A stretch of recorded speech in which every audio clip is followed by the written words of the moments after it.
Assalamualaikum warahmatullahi wabarakatuh. Perkenalkan, nama saya Rizky Akbar Danuarta. Saya dari Prodi Hubungan Internasional Universitas Mataram. Saya sebagai perwakilan kelompok 2 dari mata kuliah Teori Hubungan Internasional akan menjelaskan secara singkat mengenai realisme dalam hubungan internasional.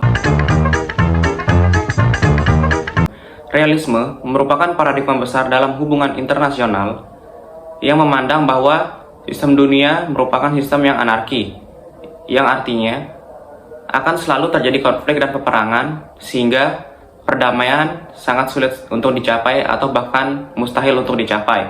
Realisme sendiri memiliki 4 varian. Yang pertama, realisme klasik, yang kedua, neorealisme, yang ketiga, realisme neoklasik, yang keempat, realisme pilihan rasional. Saya akan menjelaskan satu-satu. Realisme klasik berpendapat bahwa segala fenomena yang terjadi dalam dunia internasional atau bahkan dalam hal ini konflik yang terjadi dalam dunia internasional itu terjadi karena sifat dasar manusia. Lalu neorealisme membantah pandangan dari realisme klasik. Jika di realisme klasik memandang bahwa segala yang terjadi karena sifat dasar manusia, maka dalam neorealisme dia menganggap bahwa segala sesuatu yang terjadi itu memang terjadi karena struktur dunia yang anarki. Jadi tidak hanya berhenti pada sifat dasar manusia. Lalu realisme neoklasik. Sesuai dengan namanya, realisme neoklasik ini menggabungkan dua penjelasan dari realisme klasik dan neorealisme. Lalu yang keempat, realisme pilihan rasional. Realisme pilihan rasional itu lebih memfokuskan negara dalam mengambil keputusan, yang dimana negara harus mempertimbangkan keuntungan dan kerugian yang akan dia dapatkan. Selanjutnya saya akan menjelaskan mengenai teori-teori dari realisme. Yang pertama ada teori realisme ofensif dari John Mearsheimer. Dalam teori ini setidaknya negara memegang 3 prinsip. Yang pertama, self-help system atau pertolongan terhadap diri sendiri.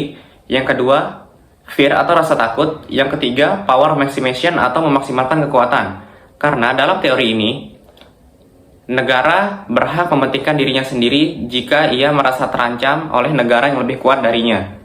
Lalu yang kedua, teori realisme kontingen dari Charles Glaser. Teori ini tidak jauh berbeda dengan teori yang pertama. Namun dalam teori ini, di realisme kontingen, suatu negara berhak melakukan kerjasama untuk meminimalisir adanya ancaman atau untuk menghindari konflik yang akan terjadi.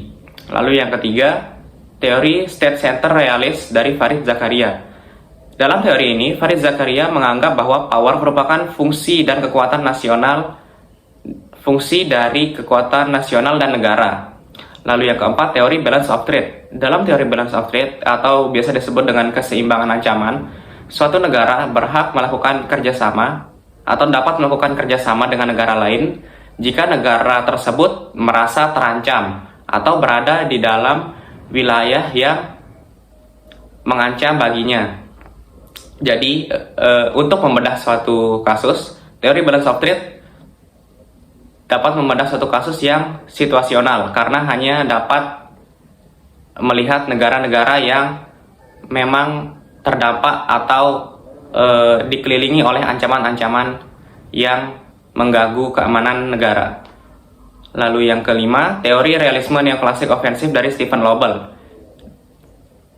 Dalam teori ini, Stephen Lobel menunjukkan kelemahan dalam teorinya, yang dimana Stephen Lobel mengabaikan faktor domestik karena ia menganggap bahwa faktor domestik lebih kuat daripada faktor internasional.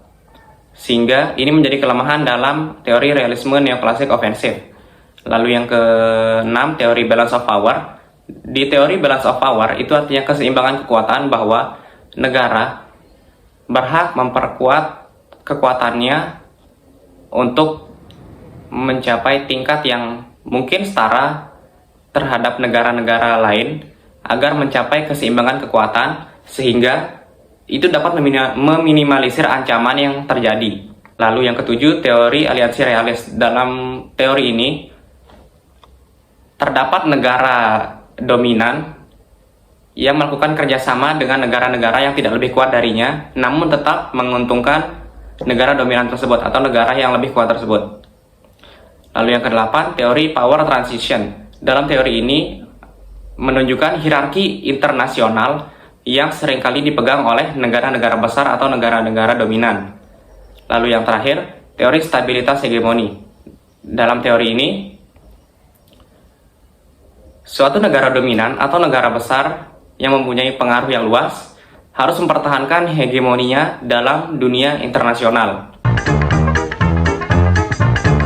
Tentunya realisme seringkali dikritik oleh masyarakat.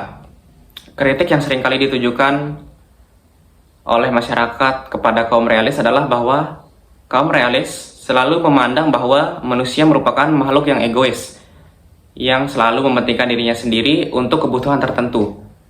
Oleh karena itu, manusia rela melakukan hal apa saja demi mendapatkan hal tersebut, salah satunya dengan cara berperang.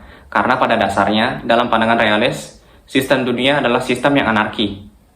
Hal inilah yang dikritik oleh masyarakat, terutama kaum-kaum liberal yang menjunjung tinggi perdamaian, bahkan aspek kemanusiaan.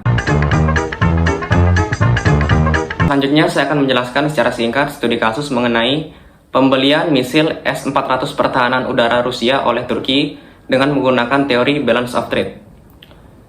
Turki melakukan kerjasama dengan Rusia dalam bidang pertahanan. Hal ini dilakukan oleh Turki karena posisi Turki yang sangat strategis, terutama berbatasan langsung dengan Suriah, yang dimana merupakan daerah yang rawan sekali dengan konflik serta permasalahan terorisme. Hal ini membuat Turki merasa terancam dan harus menjaga keamanan negaranya.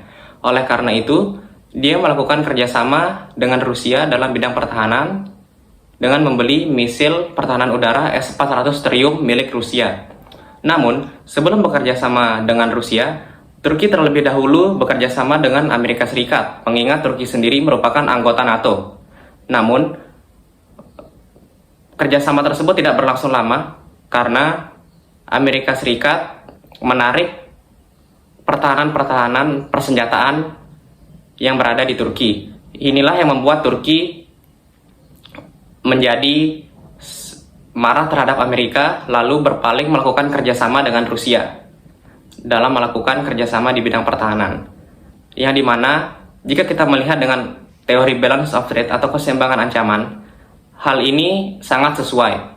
Karena berdasarkan penjelasan teori balance of trade atau keseimbangan ancaman, di mana suatu negara berhak melakukan kerjasama dengan negara lain yang lebih kuat dari negara tersebut untuk meminimalisir adanya konflik atau ancaman.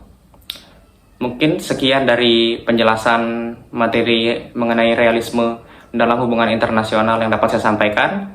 Kurang lebihnya mohon dimaafkan. Sekian, terima kasih. Assalamualaikum warahmatullahi wabarakatuh.